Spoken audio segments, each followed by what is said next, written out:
গণশিল্পী ৰাজীৱ শদিয়া কিতাপখন পঢ়িলেনে আপোনালোকে? সম্পাদনা হৈছে বিনয় ফুকন সেনচোৱা আৰু জয়কান্ত চিৰিং। মোৰ ভাগিন সম্বন্ধীয় জয়কান্ত চিৰিং। এই কিতাপখন জয়কান্ত সিঙৰ পৰা লৈছোঁ দেই। যদিহে কাৰোবাক লাগে কণ্টেক্ট কৰিলে হ'ব জয়কান্ত চিৰিঙৰ। পঢ়ি ইমান কি ক'ম, ৰাজীৱ শদিয়াক যোনে ভাল পায় তেওঁলোকে গম পাব, চকু পানী ওলাই গৈছে।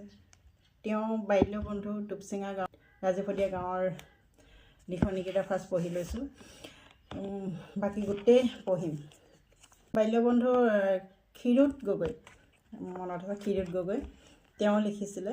তেওঁ কিমান সহজ সৰল আছিলে সেই ক্ষীৰোদ গগৈৰ লিখনি পঢ়ি গম পোৱা গৈছে তেওঁ ইমানে নিজক বন্ধকত দি গায়ক আনিছিলে।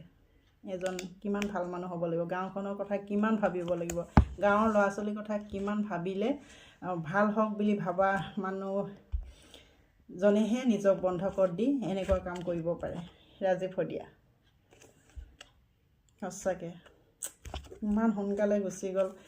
এই পৃষ্ঠাৰ চাই কিমান বেয়া লাগে। তেওঁৰ পত্নী আৰু ল'ৰা আৰু ভিতৰৰ এইবোৰ চালেতো একদম কি ক'ম, মানে বহুত বেয়া লাগি যায়। এইবোৰ আগৰ তেওঁ বহুত বেয়া লাগে। পঢ়িব কান্দি যাব, আপোনালোকে পঢ়িলে কান্দি যাব।